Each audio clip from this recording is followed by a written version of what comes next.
Today I'm going to talk about a few recent reads. I think I'm going to divide this video in two parts.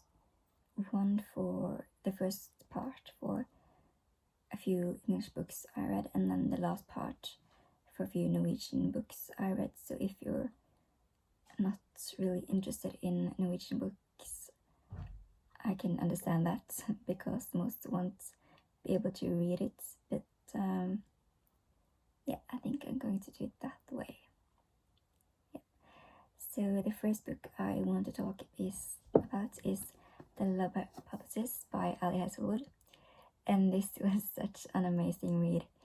It's really funny and it's really sweet, and you can see me smile from talking about it. It was a really amazing read. It's one of the best books I read so far this year. And in this book we follow Olive, who engaged in a fake relationship with Adam Carlson. He is a professor on the university where she is an undergrad or grad student. Yeah, and the reason they do this is to convince Olive's best friend on that she has gotten over her ex-boyfriend. But then, as the relationship evolves and they meet up on their usual weekly Wednesday coffees, and they start to get feelings for each other, or at least always start to get feelings for Adam, and it's really sweet. Adam is a really, really, really amazing book boyfriend. He's such a sweet guy. He always buys coffee to Olive or other things, and he supports her, he tries to help her. He's kind, even though he's grumpy towards everyone else and kind of despised at the university. He's really sweet towards her, and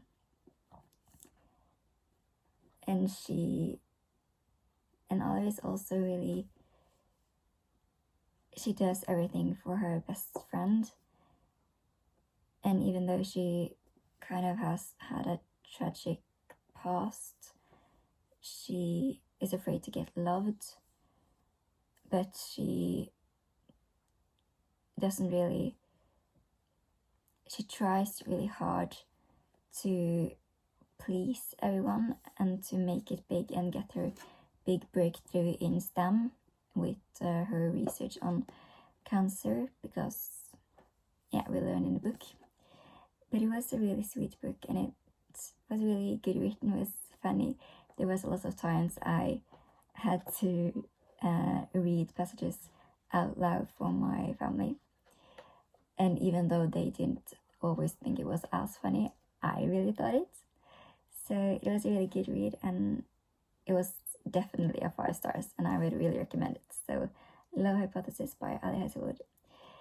I also really want to read her novella series, the STEM series, but I'm not really that big into ebooks and audiobooks.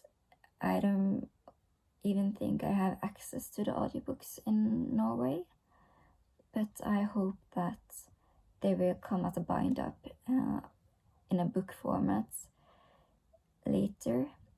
But her new release comes out in August, I believe, Love on the Brain, and then I really want to read that, so I'm going to buy that when it comes out. And the next book is The Honeymooners by Christina Lauren, and this is again a really, really sweet book. I think I need to learn some new words, because I don't know how many times I said really this time, and we're only 4 minutes in.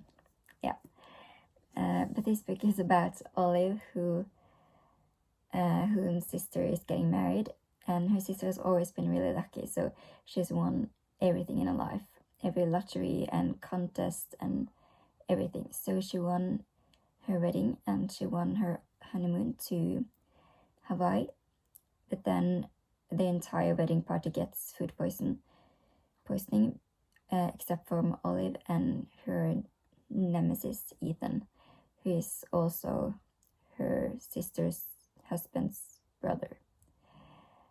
So her sister convinced her to take this honeymoon because it's non-refundable and she doesn't want it to go to waste.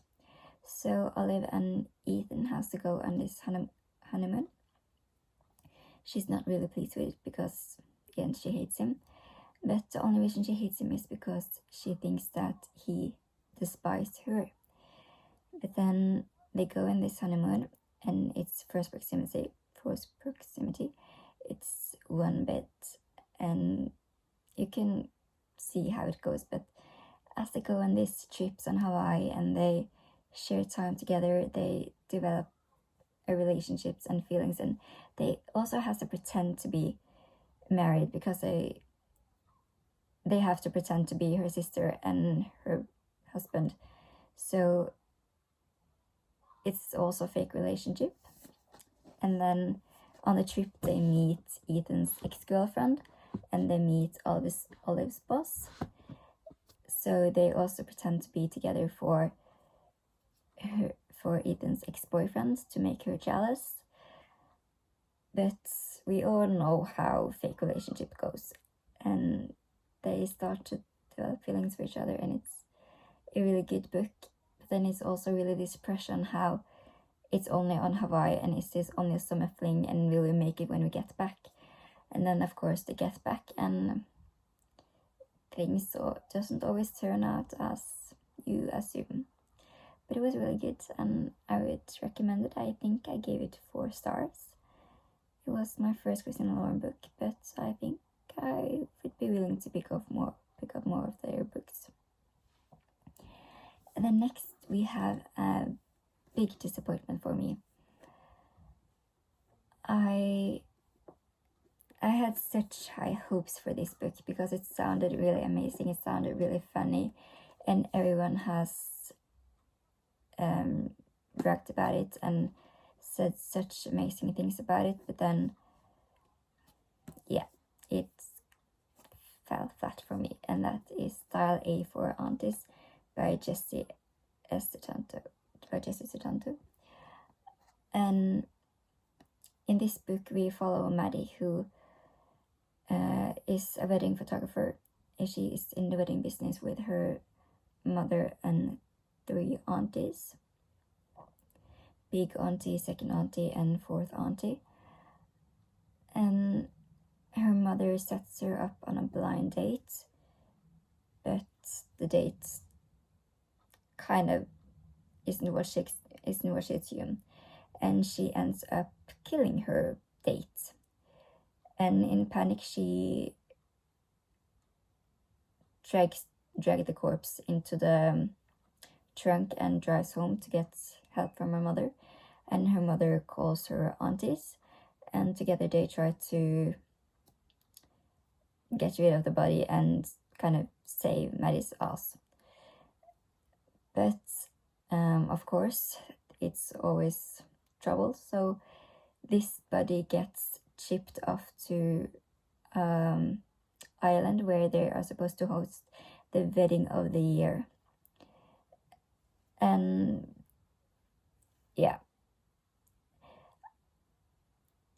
the premise is good, I can agree, but I felt like the characters was really superficial, and I thought that Maddie made a lot of stupid, rash decisions, and of course it's supposed to be funny, but for me it wasn't really any depth, and I didn't really understand the love interest because Maddie meets the one who got away at the wedding because it turns out he owns the hotel where the wedding is supposed to be hosted. And a lot of complications, and at times it was funny, but I didn't really think it had that much depth, and I was kind of disappointed. But it might just be that I have really high expectations. And the last English book I have to talk about is As Good as Dead by Holly Jackson. And this is again a really amazing read. It's the conclusion to the Good Girl's Guide to Murder trilogy. And all the books are really amazing. In this series we follow Pip, who is, in the first book, she is trying to make a school assessment about assignments about a murder that happened 5 years ago. The murder of Andy Bell, who is assumed murdered by her boyfriend,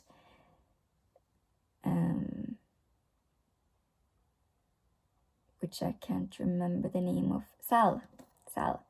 She's assumed murdered by Sal, and she investigates this, and because she doesn't really believe that Sal murdered Andy, and as it turns out, he didn't.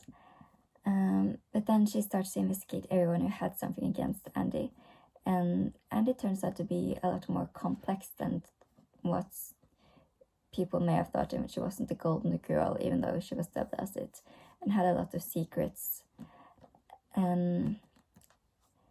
Yeah, and then it's kind of a romance with Sal's younger brother, Ravi, and they are such a sweet couple. And especially in this book, there you see their relationship even more, and you see how sweet Ravi is towards Pip and how much he's willing to sacrifice for her, and he really fights for her, and he would do anything for her, and he's a really lovely guy, and so adamant on saving Pip and being there for her and trying to help her through the tragic and dramatic experiences she has had in this series.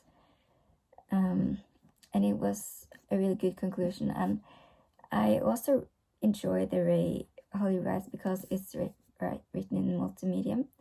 So you have suspect lists that people make, you have text messages, emails, recordings, because she starts a podcast in the second book. Yeah, it's written really cool, so it was a good conclusion, and I hoped Holly comes out with something along the same line, because she writes young adult thrillers really good. I think I also gave this 5 stars. Yeah. And then for the Norwegian portion of the books of the video, I had 3 books. And yeah, I'm just going to dive into it. The first book I have is Sinnapsykologen by Synne Suhl Løs. This is just normal fiction, I believe. We follow a psychologist who, and by the way, the title translates to The Angry Psychologist. Yeah. And we follow this psychologist who's named Eden Jager. She's 49 years old and works at DPS, which is the district psychology center in Norway. And she is really tired of her job and her life, really. Her son is 20 and is moving out soon to go to the military. You have to serve in the military if you're able to then in Norway at around between 18 and 20. So he's about to do that, and she's angry with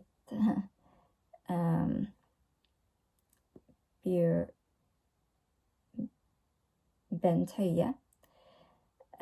He is a Norwegian politician who was the Minister of Health for a while in the last government, and he had this zero policy for suicide. So we're supposed to have no suicides in a year, and Eden is really angry about that because it's impossible, and it really takes a strain on the health sector. So she's angry with him, and her life is kind of just falling apart. And then she starts to see Freud as on the size of a daddle between her couch cushions, and it sounded fun, but it was fun at the start, but then I think it was kind of dragging by the end. She has to quit her job because she ends up in this very first pages of the book. She throws a lot of eggs at her workplace along with the patient. Is really angry at the world and just kind of gives up. But I think it drags a lot. I didn't really think that Eden was an engaging character.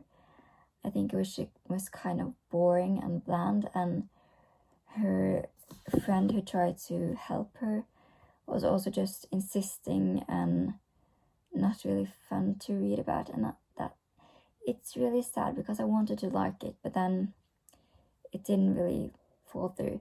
It might also have been because I had COVID while I read it, so that might have affected my mood. I don't know. But yeah, I think I gave it 3 stars. A kind 3 stars. Yeah. The next book is Madame Blonde by Kaja Nylund. And in this book we follow a cabaret singer artist, Emilie Lackert, in 1903. This is historical fiction. So she is going home to Norway from Paris, where she has lived the last 20 years as an artist. Her career is on the way down because she is too old as a 38-year-old woman, isn't really a new star anymore, so she decides to go home to somewhere north in Norway. I can't really remember, but her boat gets stranded, so she is thrown off the boat and saved by a lighthouse guard named Axel, and they're stranded there for 8 weeks, I believe. She wanted to go home to Nordland, but when she gets here, her Axel is kind of familiar, but she doesn't really know from where, and she tries to find out, and she also develops feelings for him because it's close proximity. But I thought this book was kind of disappointing. There is a series in Norway called Familien Winter, or The Family Winter, and it's kind of the same premise. We follow a high-class family in the late 1800s, early 1900s, and that is a series I really like. It's a really easy read and quick. It's not the best books, but it's engaging, and I really hoped that Madame Blonde would be that next series, but it wasn't, and I'm kind of sad about it. The main character, escaped to Paris to follow her dreams to become an artist because she had a couple of twins out of wedlock, which was no at the same time in the 1860s.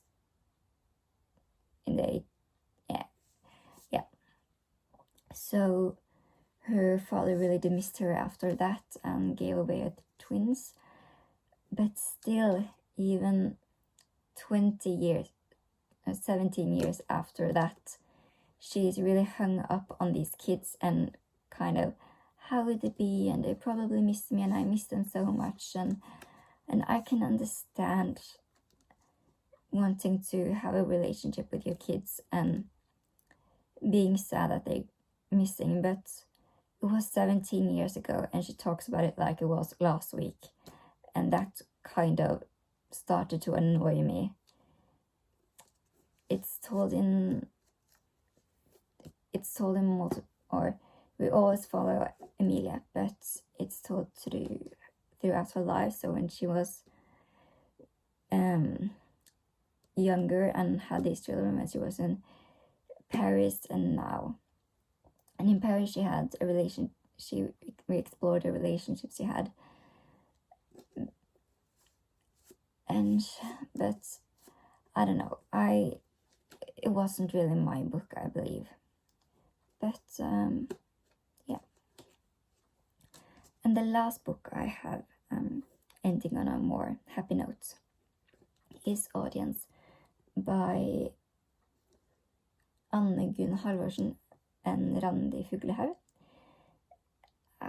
This is the fourth book in the Halve Kongerike series, which is half of the Kingdom series. In this book we follow Kalle, which is, or the series follows the fictional royal family in Norway. We follow a couple of twins, 16-year twins, Kalle or Karl Johan and Margrethe, and they're navigating high school. And yeah, so the first book follows Lina, who is a teen mom who she starts a new school and gets involved with the royal family, and she and Kalle falls in love and starts relationships, but she has secrets, and her kid is kind of secret, and people isn't supposed to know about him, and she ran a gossip blog, which is if she's afraid that will come out, because she kind of have to keep their relationship on the down low because he's the Prince of Norway. But the series is really good. It's kind of like the Selection series. A really quick read. I think I read this in a couple of hours. I had just finished one of my exams and sat down to read this and finished in a few hours. Really, really easy read. But they are so engaging. They're not really. There's no substance in them, but they're really good at it. Nonetheless, they are kind of like reality TV. So if you're Norwegian, I would recommend it. And if they ever gets translated, I think I would recommend it just for the fun of it, because, as I said, it's not really any depth to the story, but it's really fun. Yeah.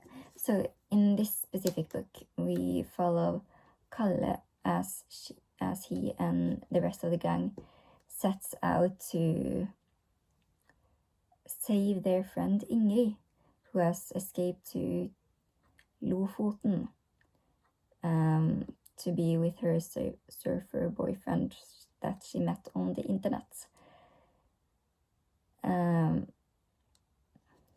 Yeah, short, sweet book. Trouble and jealousy and grief of relationships, and yeah, it was fun. It was a quick read, but it was a good read. So that was the last book I had to talk about today, and I hope you enjoyed. So bye.